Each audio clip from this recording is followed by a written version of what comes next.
Manalangin tayo. Diyos namin, lumalapit po kami sa inyo ngayong gabi bilang mga makasalanan, ganoon din bilang mga nilikha, at higit sa lahat bilang mga mananampalataya. Lumalapit po kami sa inyo sa alang-alang sa aming Panginoong Hesus para sa paglago namin sa inyong banal na salita at paglago namin sa biyaya, sa karunungan na meron kayo, O Diyos. Nihiling namin na tulungan nyo kami paano maintindihan yung topic namin. Tulungan nyo kami na maintindihan yung membership sa local church. Tulungan nyo rin kami na maintindihan yung authority na meron ang local church. Nihiling po namin na kayo ang gumabay sa amin nito at apply namin to sa kanya-kanya naming mga church life at sa mga bisita namin, sa kanya-kanya naming mga iglesia. Inihiling namin na gabayan nyo kami dito sa buong pag-aaral, maging sa mga diskusyon na gagawin namin mamaya. Tulungan niyo po kami, aming Ama. Inihiling rin namin na may mga makasama rin kami na iba pang mga kapatid sa aming church at ganoon din mga bisita na galing sa iba't ibang mga churches. Pinupuri po namin kayo, aming Ama, sa lahat ng ito at hinihiling namin ito sa pangalan lang ng Panginoong Hesukristo. Amen. Ayan, so good evening po ulit. So ito na yung second na pag-aaral. Pangalawa na ba? Pangatlong pag-aaral regarding sa doctrine of the church. So we have already tackled yung marks of the true church, and then talakay natin yung headship ni Christ sa local church. Ngayon naman tutunghayan natin yung regenerate membership, saka somehow a little yung autonomy ng local church. Ang susunod na magiging study ay yung covenanting ng isang local church. Kung ito ba'y biblical, anong mga dapat nating matutunan sa usapin ng covenanting. That is for the next study. So ngayon, titingnan natin ay yung regenerate membership. At simulan natin yan. By the way, ang main reference natin dito ay yung lecture ni Pastor Noel Espinosa sa seminary namin, yung doctrine of the church, dogmatics. So yun yung pinaka-main, and then I have added some additional references. So bilang panimula, kailangan nating isang dapat isipin, yung membership sa New Testament ay merong element ng pagiging identifiable ang local church. Sa New Testament ay palaging merong diwa na sila ay kilala o nakikilala. Sino ba yung mga members doon sa mga local churches sa New Testament? May iba't ibang mga evidences tayo na makukuha sa New Testament regarding this. Unang-una doon yung concept ng pagdadagdag. Isa yan sa mga terms na mababasa natin predominantly sa Book of Acts. Lalong-lalo na after no Apostle Peter mag-preach siya na doon sa Pentecost. Ang pagkakasabi doon sa Acts 2:41, those who received the word were added unto them. Merong diwa ng pagdadagdag, merong diwa ng addition. So merong mga dati ay hindi kabilang at later on ay napabilang. So ini-imply nung mga language ng New Testament yung concept ng addition, na meron itong transition before being added and after being added. Ganun din, may term din sa New Testament, sa Book of Acts and sa Ephesians, yung term na joining or being joined. Ito yung diwa ng sumasali doon sa iglesia, sa mga simbahan sa Bagong Tipan. So meron yan din yung diwa nung pagdadagdag. Ang isa rin sa mga koinonia sa New Testament ay yung pagiging members of one another. Ang pagtrato ng New Testament sa mga Christians na nasa isang geography, nasa isa silang lugar, sila ay miyembro ng isa't isa. So tinuturing sila na mga kabilang sa isa't isa. Meron ditong sense ng you are there is unity doon sa isa't isa. Meron ditong pagsasama-sama. At ganoon din, lalo na dito sa usapin ng church discipline at excommunication, pag ito yung pinag-uusapan o kaya naman sa usapin ng testimonies ng mga Christians, merong mga binabanggit sa New Testament sa usapin ng outsiders. Outsiders. So meron din itong diwa na pag sinabi ng New Testament na outsiders, hindi sila kabilang doon sa New Testament church. Ang pinaka famous dito ay yung 1 Corinthians chapter 5.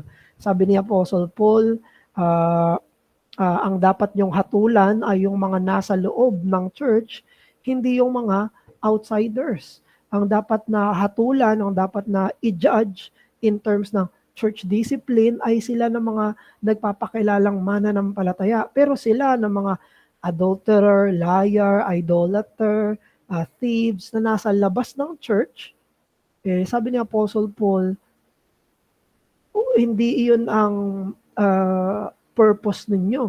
Hindi yun ang i-judge ninyo. Wala kayong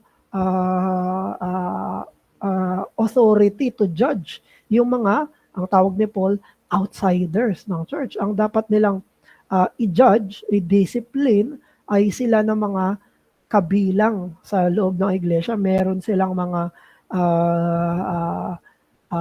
pakikiisa dun sa pananampalataya at pagpapahayag ng pagkakristyano.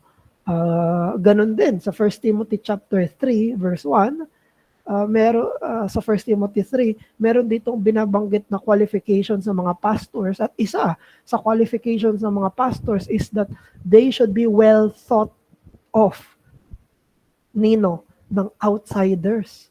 Ibig sabihin, maging mga hindi mananampalataya, silang mga hindi nasa loob ng church, ay dapat merong magandang patotoo, yung mga kwalipikado sa opisina ng pagpapastor. Kanino? Maging sa mga tagalabas.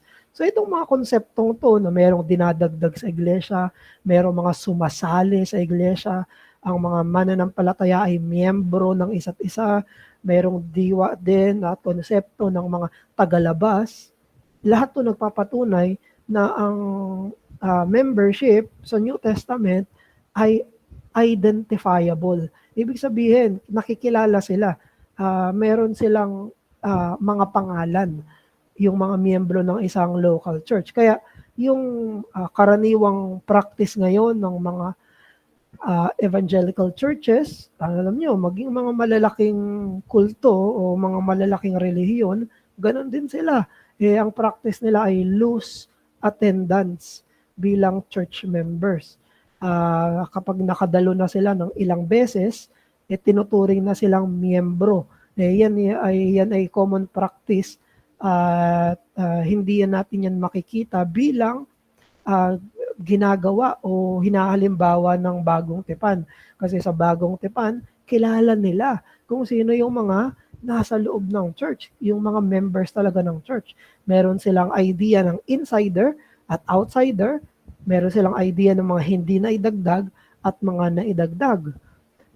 Kaya merong definite na identity, may definite na number, at merong definite na transition from being outsider into being a member doon sa New Testament church. At ngayon, kailangan nating tignan naman yung mga magiging miyembro at miyembro ng New Testament church ay dapat na mga mananampalataya. Dito, importanteng ma-refresh tayo doon sa concept ng universal church at ng local church.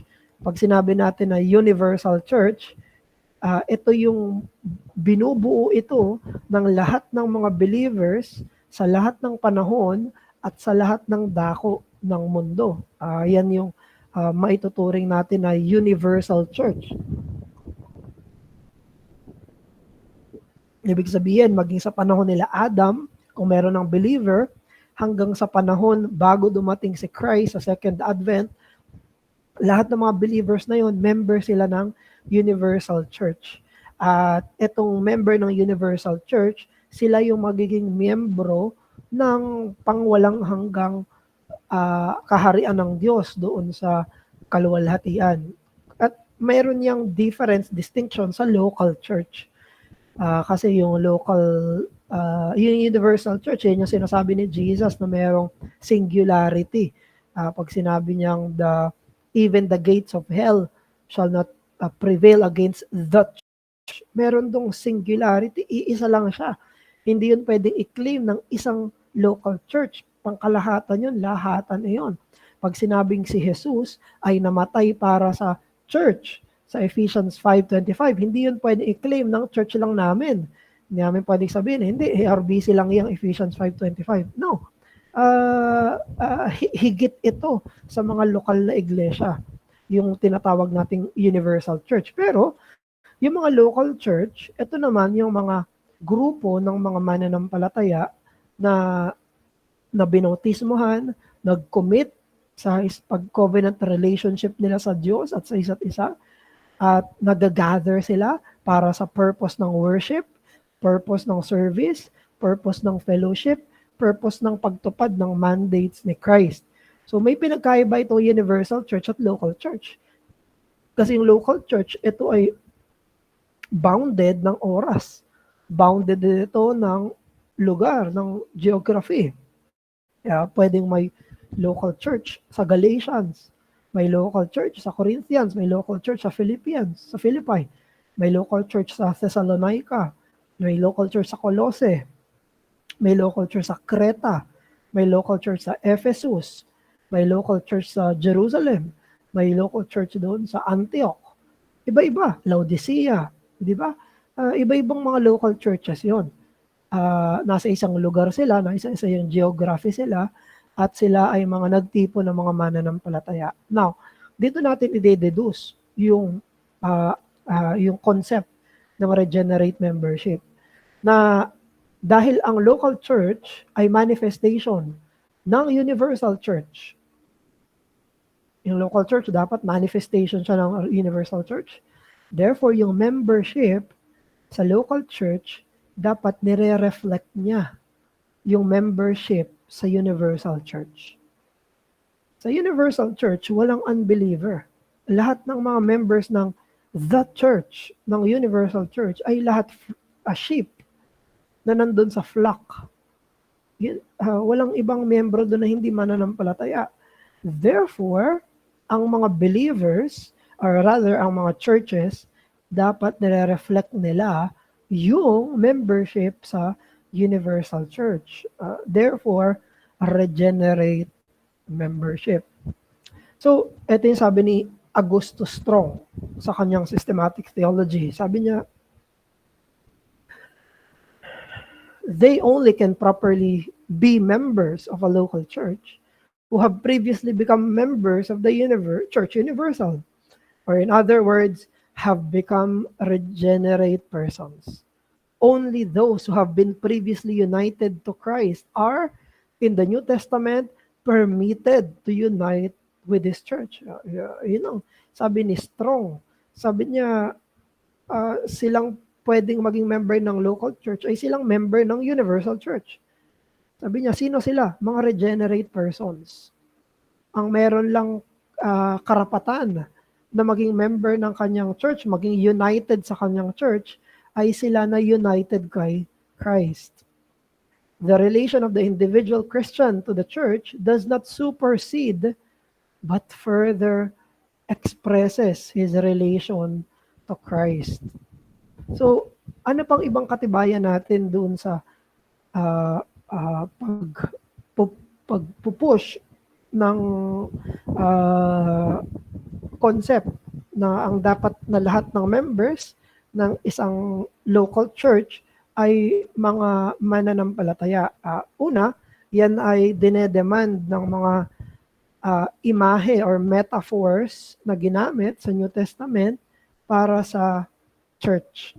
Iba't iba, maraming metaphor ang ginamit ng New Testament para i-describe yung church. There are many, but we will look at 3. Ano-ano yung mga metaphors na yon? Una, tinatawag silang the people of God. Tinatawag din silang the body of Christ. Tinatawag din sila na the temple of the Holy Spirit. Alam naman natin, pag sinabi na people of God, meron itong Old Testament root. Ang mga Hudyo at mga Israelita na mga biological sons ni Abraham ay tinawag din na people of God. Silang lumang tipang mga tao ng Diyos. At yan din yung ginamit sa bagong tipan para sa church. Ginamit iyan na language para doon sa gathered believers. Pwede itong mag-refer, pag sinabing people of God, pwede itong mag-refer sa isang local congregation, even sa mga general company ng mga believers. Now, bakit mahalaga yung metaphor na people of God? Una, hina-highlight nito na ang Diyos ang pumili at ang Diyos ang tumawag. Pag sinabing tao ng Diyos, ito yung mga tao na hinirang ng Diyos, mga tao na mabisang tinawag ng Panginoon. Ganon din, important ito dahil pinapakita nito yung continuity, pagpapatuloy, at discontinuity, pagpuputol, doon sa pagitan ng lumang tipang Israel at bagong tipang iglesia. Merong nagpapatuloy na ideya, nagpapatuloy yung pagiging tao ng Diyos. Pero meron ding pagpuputol na hindi lahat ng taga-Israel ay totoong Israel. Sinabi yan sa Book of Galatians na hindi porket sila biological sons ni Abraham ay sila ay tunay na tao ng Diyos. Hindi. Nakita natin yan sa bagong tipan. Ang bagong tipan ay sila ng mga tinawag ng Panginoon sa spiritual na pagkatawag. Ganon din, pag sinabing people of God sa buong Jew and Gentile church, tinatanggal nito yung pagkakahati sa Hintil at sa mga Hudyo. Ano pa? Pag sinabing people of God, it requires a holy life. Meron ditong inaasahan na buhay na may kabanalan. Pag sinabing tao ng Diyos, pag sinabing people of God, ibig sabihin, meron ditong diwa na inaasahan silang mamuhay sa pamantayan ng Diyos. Sila'y tao ng Diyos. Another metaphor is yung katawan ni Kristo, the body of Christ. Itong concept na to ay uniquely kay Apostle Paul. Walang ibang apostles ang gumamit nito, kundi si Apostle Paul lang. We see that in Ephesians chapter 1, in Romans chapter 12, in 1 Corinthians chapter 12. Pero pwede nating mapansin kapag ginagamit ni Apostle Paul yung metaphor na body of Christ, it is always definite. Never niyang sinabi na body of Christ. No. Pag binabanggit niya ang church, palagi niyang sinasabi, the body of Christ. Ang katawan ng Panginoon. Hindi isa sa mga katawan ng Panginoon. Ibig sabihin, pinapagtibay nito na yung church at si Christ ay may pakikipag-isa. Sa kanya to. Pagmamay-ari niya to. Katawan niya ito. At may kabahagi siya dito. The church is His body. At siya yung head. Siya yung pinuno ng iglesia. At it also tells us about the unity in diversity ng mga members doon sa body of Christ. Meron ditong pagkakaisa, sila ay iisang katawan, pero sinasabi rin na meron silang pagkakaiba. Sila ay iba't ibang bahagi ng katawan. So there's diversity dahil sila ay body of Christ, pero meron ding unity dahil iisa lang silang the body of Christ.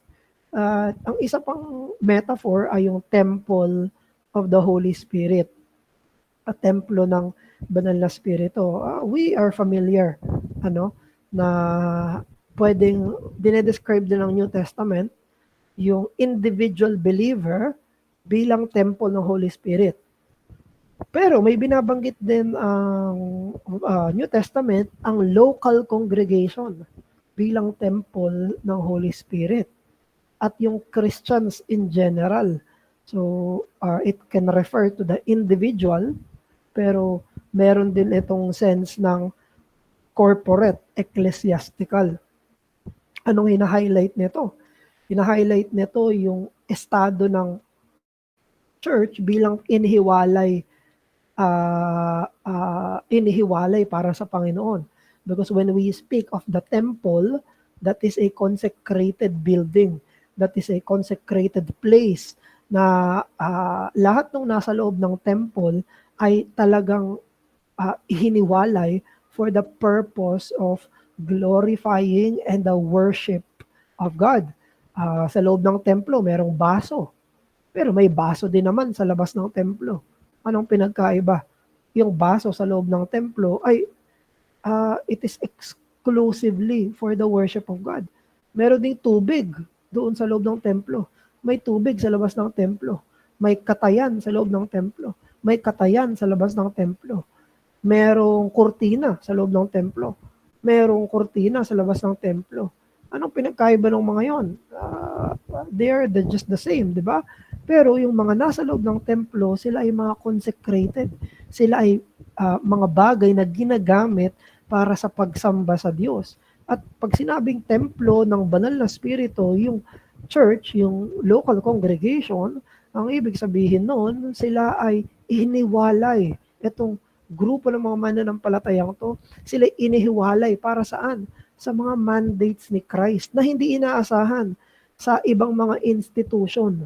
Hindi inaasahan sa ibang institution yung pinapagawa mismo doon sa local church. Ganon din, pag sinabing temple ng Holy Spirit, ang ibig sabihin nun, nagtuturo to sa foundation in Christ and sa apostolic teachings. Dahil alam natin, ang mga apostol ang kinilusan ng banal na spirito, sila ang pundasyon nitong iglesyang ito. Sinasabi rin ito ng Temple of the Holy Spirit metaphor na ang primary mandate ng church ay ang worship ng Diyos. Ito ang pinakamataas. Merong ibang mga mandates ang church. For example, evangelism at mission. That's very good. May utos sa church na tumulong sa nangangailangan, benevolence. That is also good. Maganda yung mga bagay na yan. Meron ding utos sa church sa usapin ng mga fellowships. Maganda rin ang mga yan, mga pakikipag-usap sa mga kapwa mananampalataya. Pero pag binanggit natin yung metaphor na Temple of the Holy Spirit, sinasabi nito ng pinaka top priority ng church ay ang pagsamba sa Diyos, ang worship of God. At tinuturing din na dapat i-maintain yung purity ng church. Bakit? Kasi dahil doon din sa same sense na siya ay tinatahanan ng banal na espiritu. May iba-iba pang metaphors sa New Testament. Kunyari, tawag din sa church bilang flock. Ibig sabihin, grupo ng mga tupa. Ayan, so, pero lahat ng yan nagpapatibay na ang mga miyembro dapat ng church, ng simbahan, ay mga mananampalataya. Tinawag silang people of God. Therefore, dapat ang members, believers. Tinawag silang body of Christ. Therefore, dapat ang mga members, in Christ. Tinawag silang temple of the Holy Spirit. Dapat ang members noon ay mga indwelt ng Holy Spirit. Now, another thing ay merong mga actual cases sa New Testament kung saan masasabi natin na meron ng concept ng regenerate membership. For example, yung Pentecost preaching ni Apostle Peter, sila na mga tumanggap ng salita, sila yung nadagdag sa church. Sila na mga tumanggap ng salita, sila yung dinagdag sa church. Ayan yung sinabi sa Acts chapter 2 verse 41 at ganun din sa Acts chapter 2 verse 47. At ganun din, alam nyo ba na si Apostle Paul, nung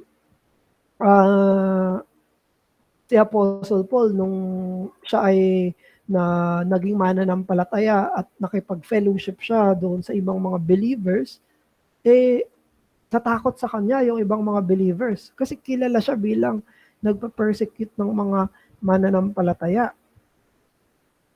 So, hindi siya kinilala, hindi tinanggap yung pagiging mananampalataya niya, hindi tinanggap yung kanyang claim or yung kanyang profession ng discipleship ni Apostle Paul.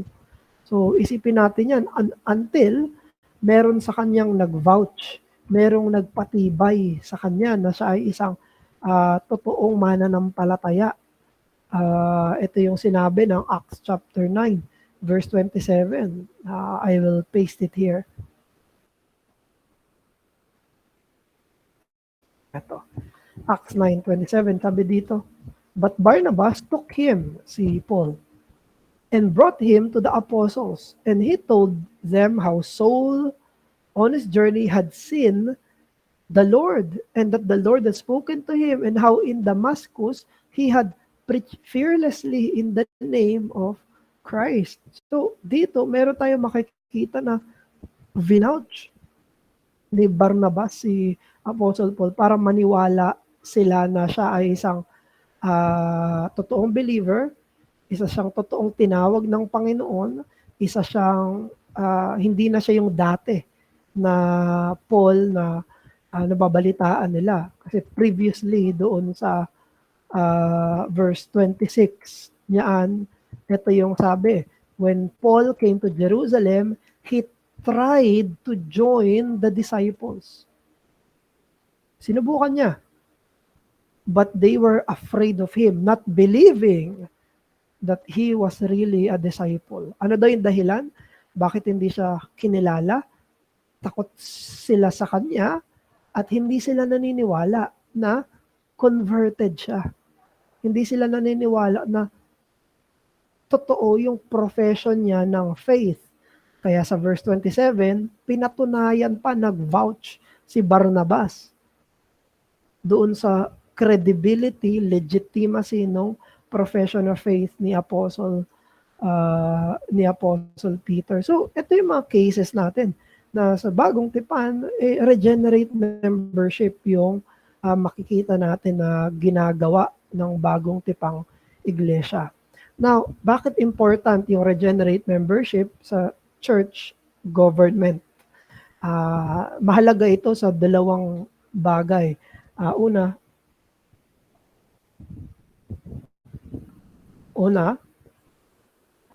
ay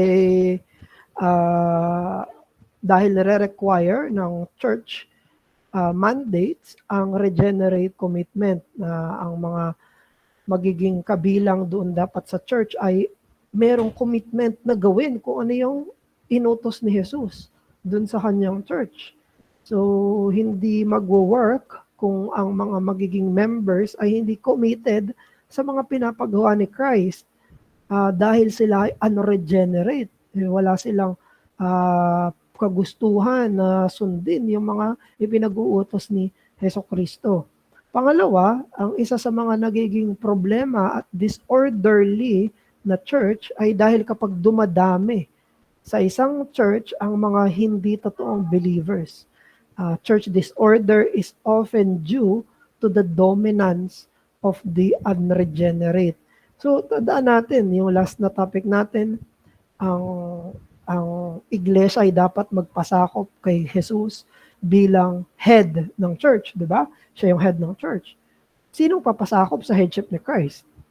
Yung mga regenerate, sila na mga ipinanganak ng muli, sila may ikalawang kapanganakan, sila mga may bagong puso, sila na binigyan ng biyaya ng Diyos, ng pananalig at pagsisisi at pagbibigay sa kanila ng pagpapabanal.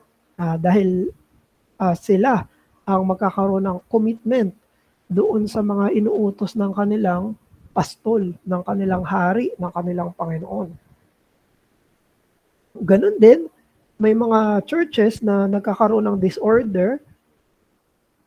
Ganon din, minsan nagiging synagogue of Satan na. Ibig sabihin, nagiging hindi na sila true church. Bakit? Kapag masyado ang bumubuo sa church ay walang iba kung hindi ang mga hindi mananampalataya. Ayan. Kapag yun na ang bumubuo doon sa mga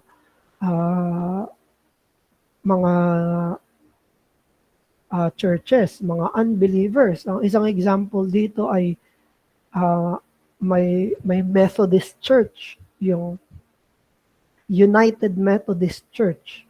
Itong United Methodist Church, alam niyo ba na isa itong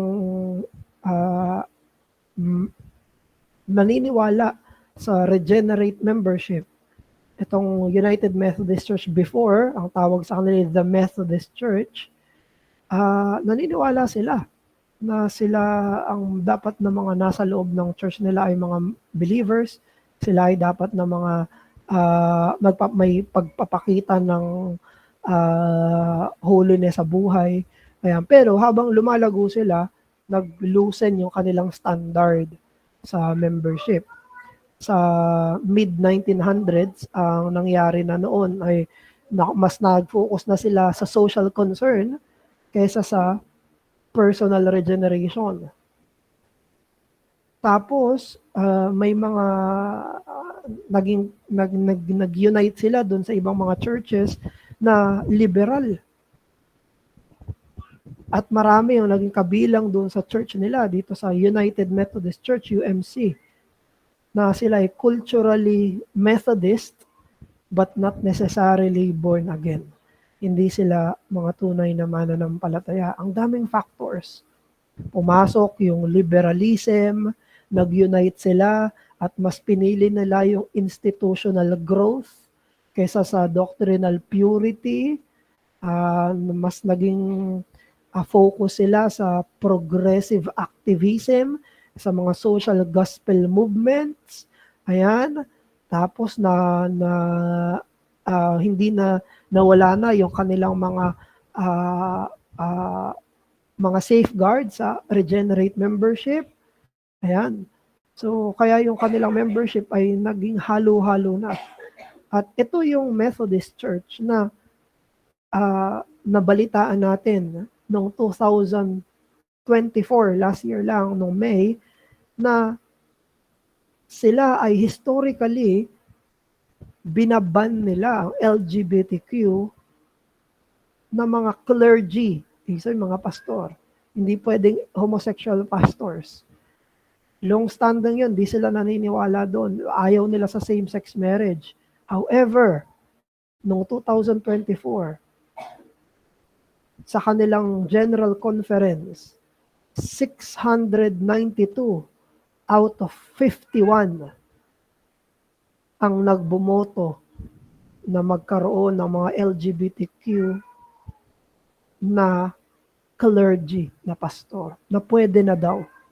Pwede na rin yung same-sex marriage. So, may mga isang halimbawa lang to, no, na nagkakaroon ng disorder kapag ang namayani doon sa mga churches ay unregenerate members. Ang masusunod ay yung sariling mga gusto, mga makasalanang mga desisyon kaysa doon sa pagsunod sa mga mandato ni Jesus. Yun yung sinabi ng confession natin. Sabi ng 1689 sa chapter 26, paragraph 6. Chapter 26 ay on the church. Sabi dito, the members of these churches are saints by calling, visibly manifesting and evidencing their obedience unto that call of Christ, and do willingly, kusang loob, they willingly consent to walk together, saan? According to the appointment of Christ. Sila ay kusang loob na nagko-consent na lumakad ng magkakasama doon sa mga utos ni Jesus. So, they're giving up themselves to the Lord first and to one another by the will of God in professed subjection to the ordinances, mga utos of the gospel. Ito yung church. Ano yung church? Sila'y binubuo ng mga regenerate na nagpapakita sa panlabas na pamumuhay nila na sumusunod sila sa tawag ni Kristo. At by the way, ito'y kusang loob. Kusang loob silang lumalakad according sa inuutos ng Panginoong Hesukristo. Therefore, sila yung may commitment sa mandate ni Christ at sila ay hindi magkukos ng disorder sa usapin ng mga unbiblical disorders na ipagpipilitan kung ano yung sinful at unbiblical.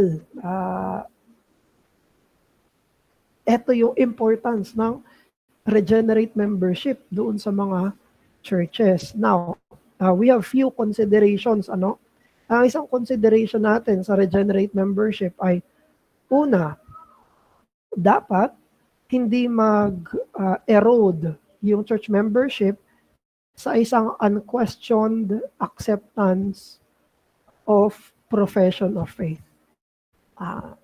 Kunyari, merong gusto maging member sa isang local church.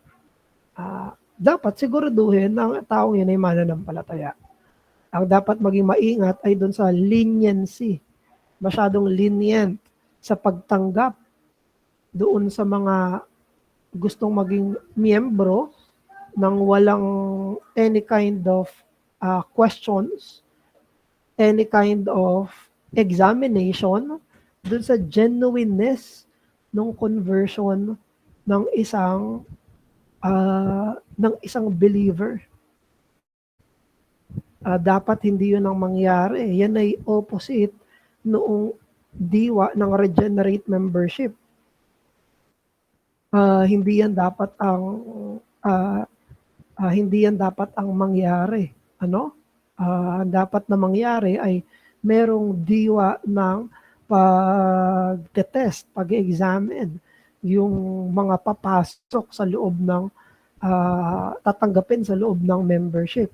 At isa to sa mga Reformed Baptist practice na meron tayo sa mga Reformed Baptist na mga churches. When hindi naman ako Reformed Baptist before, so kamakailan, kailan ba yun? Around 2015, 14, yan. Naging, I think, mga ganon, mga 13, 14, 15 na-open up na ako doon sa Calvinism. And then later on, I think that was 2016, na naging member na ako ng isang Reformed Baptist Church doon sa Trinity Neighborhood Church. Kala Pastor Joel Bigueta. And before noon, nakakapag-aral na ako nitong Reformed Baptist na polity. Pero bago sa akin yun, na-convert ako under a Baptist ministry, pero loose ang membership. Ngayon, pag nung napasok na ako dito nakapag-aralan ko na ang Reformed faith, doon ako, bago sa akin to, nagulat ako na kapag magiging member ka, kailangan mag-apply ka formally for membership. Meron kang kusang loob, ikaw mismo ang mag-a-apply for membership. So dito papasok yung formal application of membership. Of course, nagulat ako doon, pero hindi siya naging labag sa akin kasi nakikita ko naman siya sa scripture. Ganon din, merong interview process. Kakausapin ka ng pastor. Pastor mo na kakausap sa'yo, interviewin ka muna. And then later on, ipe-present yung isang nag-desire na maging member, ipe-present siya sa buong church. Ipe-present siya ang kanyang conversion testimony at magkakaroon dito ng series of interviews. May iba-ibang practices, pero yung membership ng church, kailangan kilalanin yung nag-a-apply doon sa membership. Nag-a-apply siya bilang gusto niya maging member. At later, magde-deliberation yung church. Yung church ay mag-uusap-usap sa kanilang church meeting. At after nun, kung walang problema, saka sila ngayon boboto. Bawat isang miyembro ay boboto kung siya ay naniniwala na ang nag-a-apply for membership ay isang may credible profession of faith.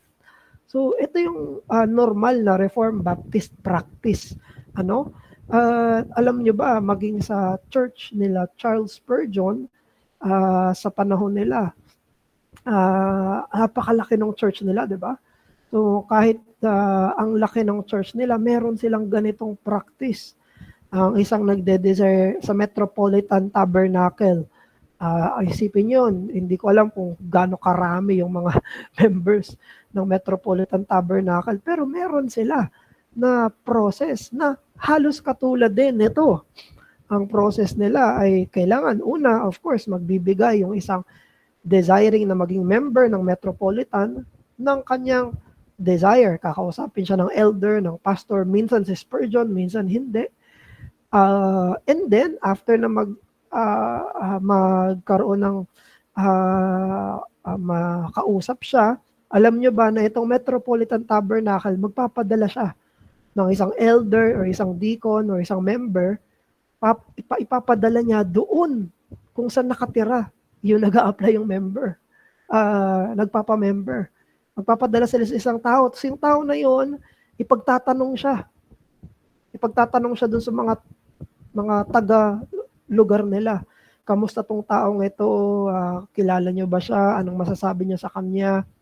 Grabe, ganun ang ginagawa ng Metropolitan Tabernacle. And then, pagbalik ng representative nila, ipe-present yun sa church. Siya ang magkikwento sa church at sasabihin niya, ganito ang ganito ang kanyang testimony.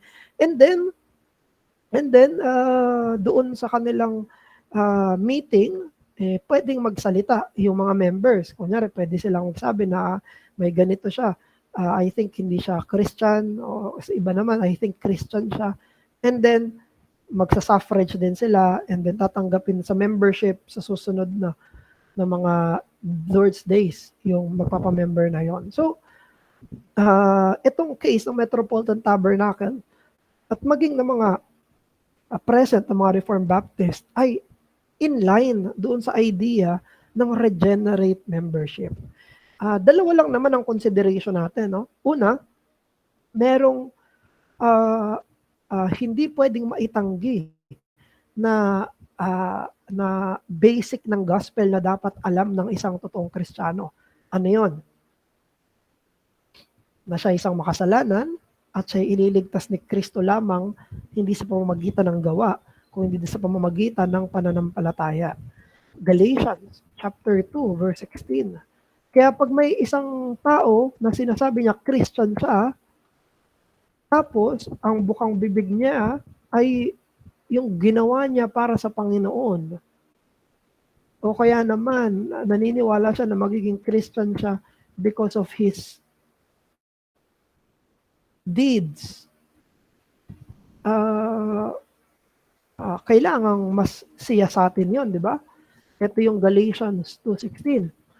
We know that a person is not justified by the works of the law, but by faith in Jesus Christ. So yung we ni Apostle Paul, lahat ng believers, we too have put our faith in Christ Jesus that we may be justified and not by the works of the law, because by the works of the law, no one will be justified.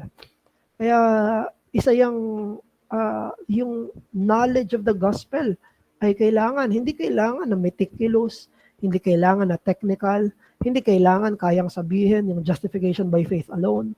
Hindi yan ang pinupunto natin. Pero meron siyang kaalaman na si Kristo lang ang tagapagligtas niya at sa Kanya lang siya umaasa para sa kaligtasan. Ang katambal nun ay yung credibility ng profession.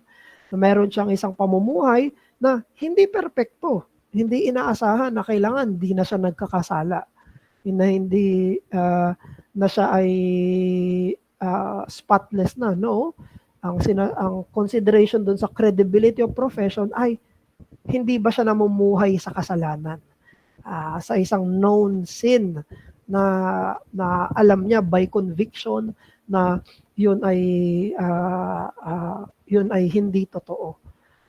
Napakaraming testimonya dito sa church namin, no, na sa pag-apply nila sa membership na they are challenged at marami silang binitawan ng mga makasalanang pamumuhay dahil alam nila na hindi ito dapat sa harapan ng Panginoon at humaharap sila na may binitawan sila ng mga pamumuhay sa kasalanan. So, ito yung dalawang consideration when it comes sa hindi dapat lenient doon sa usapin ng pagtanggap ng mga magiging miyembro sa iglesia. Kaya ito yung sabi ni William Pinson. Sabi niya, membership in a Baptist church is always to be voluntary. Palagi yang kusang loob. Therefore, persons request to be members. They are not compelled to be members. Baptist churches strive in several ways to maintain a born-again membership by how they admit persons to membership. When a person who has never been a member of any church or requests membership in a Baptist church, he or she is asked to give evidence of having trusted in Jesus Christ as personal Lord and Savior. Kusang loob. Hindi ito pilitan, hindi ito pinilit. Ito'y kusang loob na ginagawa nilang mga totoong tinawag ni Jesus sa kanyang biyaya. Sinabi naman Nathan Ross, sabi niya, our Baptist forefathers believed from Scripture of the miracle, that the miracle of regeneration was invisible, but its effects were never aware. Hindi natin nakikita ang regeneration, pero yung resulta ng regeneration, nakikita natin. Those who experience new birth will always evidence that in a life of godliness and obedience to Jesus. Therefore, for someone to join a Baptist church through baptism, he or she must give some evidence of regeneration. Additionally, those members who cease giving evidence through their persistent disobedience should be removed from membership via formal church discipline. So, ito mga cases na sila ay kailangan makakitaan ng buhay na katambal ng kanilang pagpapahayag ng pananampalataya. However, kahit na ganun yung nabanggit natin, kailangan pa rin natin magbigay ng mga qualification na una, hindi ibig sabihin na regenerate membership ang requirement, hindi ibig sabihin ang requirement ay maximum spiritual experience. Hindi sinasabi na maximum spiritual knowledge yung inaasahan.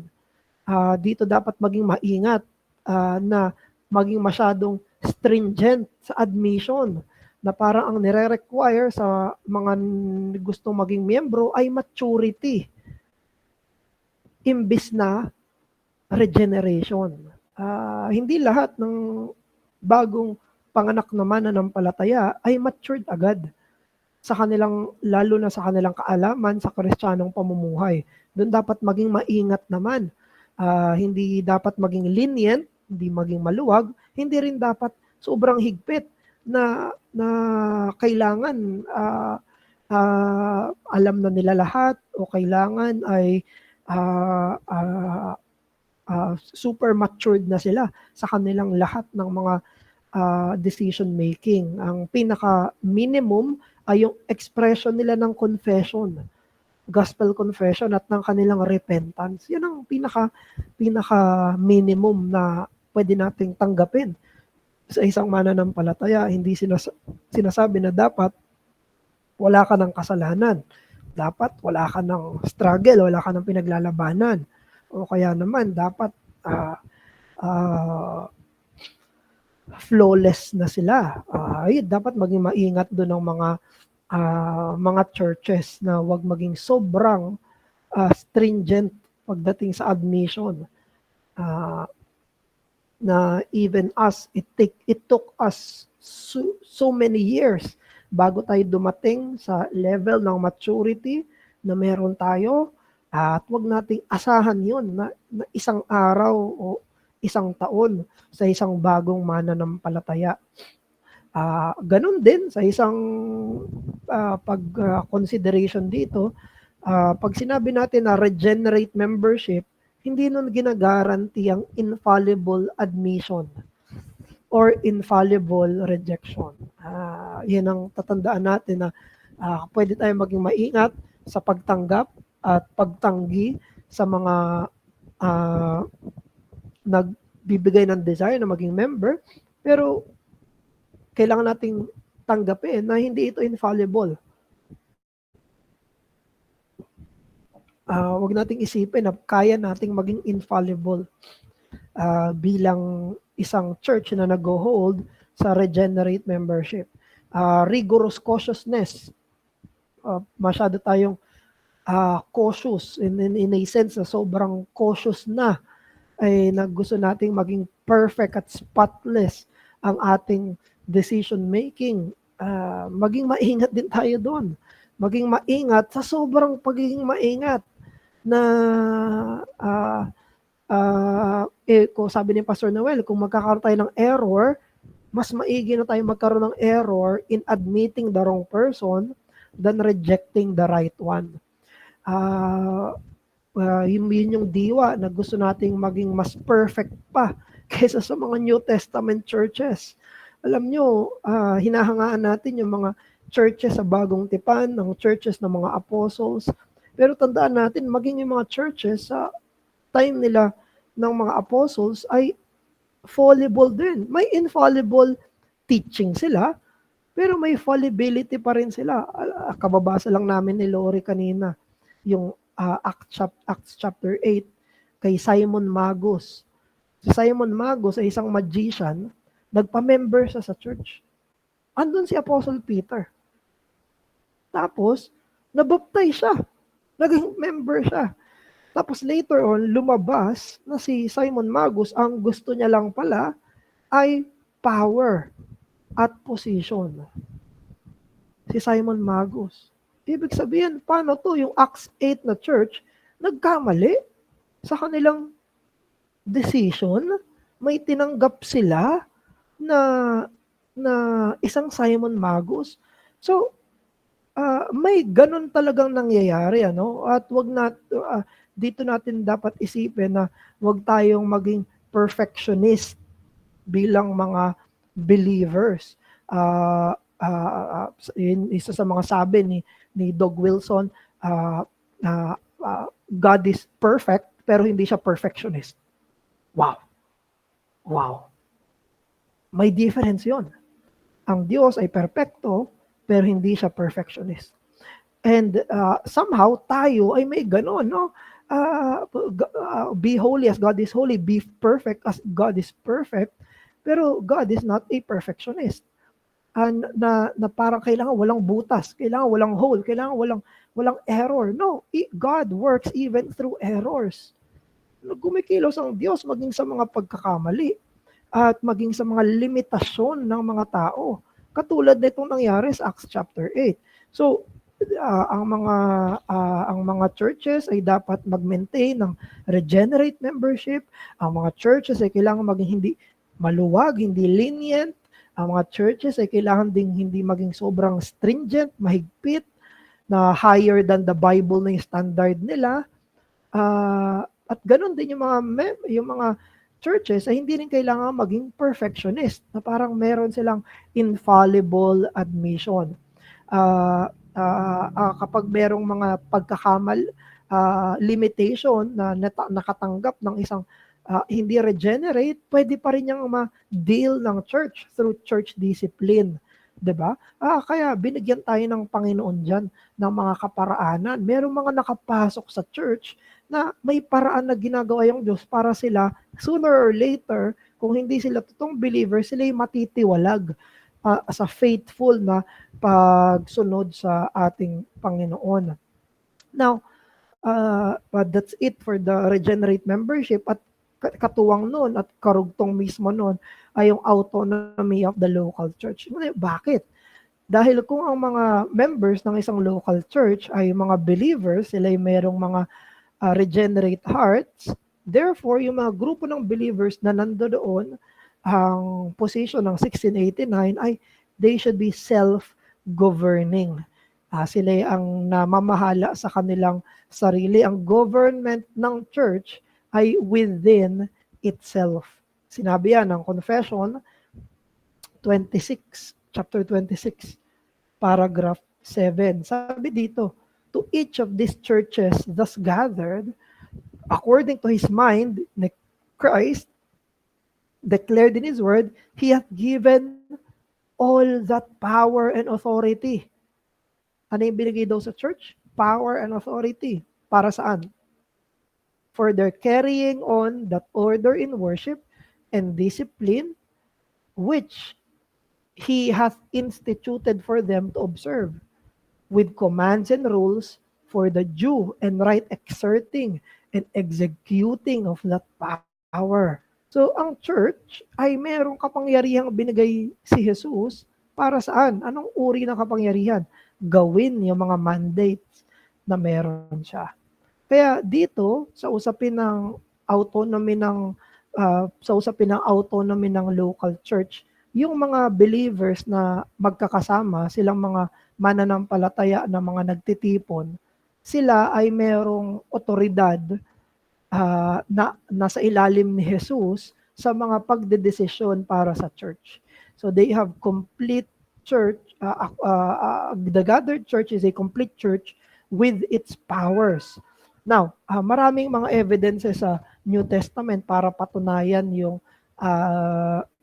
power ng isang local church. So I will not be discussing kung ano-ano yung mga powers na yon enumerated. Magkakaroon tayo dyan ng other studies, magkakaroon tayo ng separate studies mismo para doon sa iba't ibang powers ng local church, no? Pero dito, ano yung evidences na may power yung local church sa sarili niya? Una, ang local church ang final court of appeal. Naalala nyo sa Matthew 18. Sa usapin ng church discipline, ang una dapat na magdi-deal sa nagkakasala ay isang miyembro. Kakausapin niya yung kapwa niya mananampalataya. Pag nagsisi, okay na. Pag hindi nagsisi, magdadala pa ng 2, 3. Kakausapin nila, kailangan magsisi. Pag hindi nagsisi, dadalhin na ito saan? Sa local church, sa kabuuan ng church. At pagkatapos ng local church at hindi pa siya nagsisi, anong sabi ni Christ? Ititiwalag na. Wala nang higher above the church. Ang final court of appeals ay yung local church. Wala na sinabi si Jesus na after, pag hindi pa rin sila nagsisi, pagkatapos silang iharap sa church, meron pang higher sa church. Wala. Dulo na yon. The final court of appeal ay yung congregation na mismo ng local church. Kaya sabi dito ni Po Bunsing, against Episcopalian sa Presbyterian, sabi niya, if there is no higher authority to appeal in so serious a matter as church discipline, leading to expulsion of a church member, we conclude that the church has to be autonomous. Ibig sabihin, siya magdedesisyon sa kanyang sarili. This strong argument based on Matthew 18 to prove the autonomy of the church has yet to be effectively rebutted by Episcopalians and Presbyterians. So, hindi ito Hindi tayo magdi-discuss ng church polity in and of itself. Pero ang mga Presbyterians ay meron pang higher than the local church, tinatawag ng mga sessions or consistory, tapos may mas mataas pa doon ng mga presbytery. So, yun ay mga representatives ng mga churches at pwede sila mag-appeal sa mga higher bodies na ito, no? Sa mga Episcopalians naman, ang nagdedesisyon ay mga bishops. Ang Roman Catholic Church ay isang Episcopalian. Ang Orthodox Church sa East ay mga Episcopalians din. So ang pinaka-higher authority sa taas ng church ay mga bishop. Pero dito sa Matthew 18, hindi ganoon ang sabi. Hindi sinabi na sa decision ng church ay merong mas mataas na pastor. Sa decision ng church, sa discipline, na merong mas mataas na body. Ang sinabi, kapag hindi pa rin sila nagsisi sa decision ng church, either they will be excommunicated or they will repent and they will be readmitted. Dalawa lang. Wala nang above the local church. Ganon din sa mga epistles ni Paul sa mga churches. Kada church mayroon siyang specific address na iba sa ibang mga churches. At yung mga church na yon, pwede sila mag-appeal kay Christ at sa apostolic authority ng sarili nila. Pag mayroong mga disciplinary problem sa isang church, sa Corinthians, sino magde-decide nun? Mga Galatians? Mga Thessalonians? Yung taga-Colose? Yung mga Romans? Hindi. Corinthians. Sila mag-settle no disciplinary problems nila. Walang higher power doon sa taas ng local church na yun, na ibang mga bodies rin. Tapos, order is expected to be set in every church. Sabi sa Titus chapter 1, doon naman sa lugar ng Crete. Ano pa? Pangatlo, naalala nyo sa Book of Revelation, may 7 churches. May Church of Ephesus, Laodicea, ayan, may Church of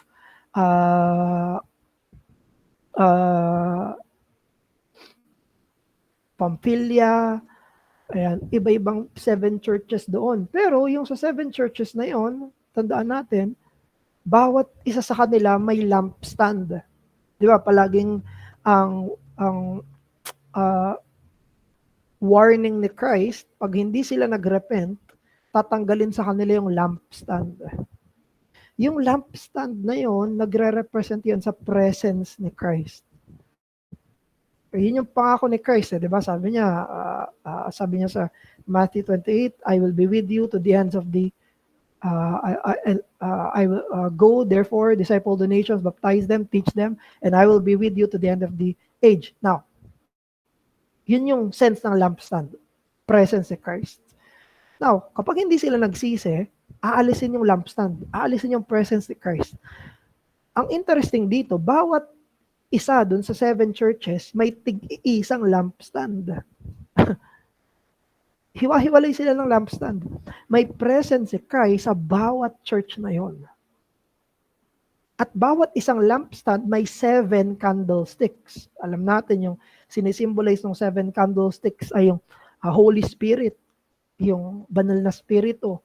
So, yun ang meron sila. Bawat isang church, complete na may presence ni Christ, complete na may Holy Spirit, at bawat church merong mga problems, at merong mga sins, at meron silang accountability at responsibility sa kani-kanilang mga affairs. Yung sa mga 7 churches na yon. Ang pinapadil ni Christ dun sa mga churches na yon ay kung ano yung mismong mga problems nila. May problem sa Ephesus. Your love have grown cold. Go back to your first love. Sabi ni Christ doon sa Ephesian church. Hindi yun ang problem ng Smyrna, hindi yun ang problem ng Laodicea. Yun ay problem ng Ephesus. Sa Smyrna, walang complaint si Christ. They are very rich in good works. Pero hindi yun ang meron sa Pergamos. Sa Pergamos, merong idolatry, may immorality. Hindi yun ang problem ng Ephesus. Sa Thyatira, meron ding tolerance sa isang Jezebel, false teacher, idolatry, may immorality rin. Yung Sardis, they appear to be alive but they have dead works. Sila'y mukhang buhay pero sila'y patay. Kaya sabi sa kanila, few are not defiled. Philadelphia, they are of little strength. Yung Laodicea, sila ay spiritually poor, blind, and naked. So, itong mga churches na to, lahat sila may lampstand. At lahat sila may kanya-kanyang warning si Christ. At lahat sila ay merong kailangang i-work out, ipanalangin sa kanya-kanya nilang mga locality. Ano? And sabi ni Pastor Noel, yung order daw ng churches na to ay very significant. Dahil ito yung pinakahuling book sa New Testament. It is very fitting as a canon closing book bilang mensahe at aral sa mga local churches. Now, bakit importante itong autonomy of local church sa church government? Importante to para maalala natin na bawat church ay may kapangyarihan para maging faithful at magpasakop kay Christ bilang head nila. Wala silang ibang dinadaanan, kay Christ diretso. Yung church na yon kay Christ diretso. Sila responsible, sila accountable kay Christ ng diretso. At bawat church ay meron ding potential na i-reform yung kanyang sarili. Semper reformanda, ano? May potential yung bawat church na mag-reform sa kanyang sarili. At ganun din, pwede rin yung bawat church ay mag-degenerate sa kanyang sarili. So, kaya kailangan natin ng panalangin at kailangan natin ng pag-asa sa Panginoon. Doon sa bawat local churches, may autonomy. Hindi ito nakasalalay sa iba. Hindi nakasalalay sa iba outside the church yung kanyang degeneracy at kanyang reformation. It is within the church na dapat mangyari. At ganun din, hindi pwedeng i-impose ng isang church yung kanyang sarili sa ibang church sa ground ng superiority. Kasi may autonomy eh. We are accountable to God and to Christ Himself. Na hindi pwedeng sabihin ng isang local church na, kami, mas okay yung church namin, therefore, magpasakop kayo sa amin. Hindi, hindi gano'n, ano? Hindi siya pwede mag-impose. Bakit? Yung ibang churches ay may autonomy rin.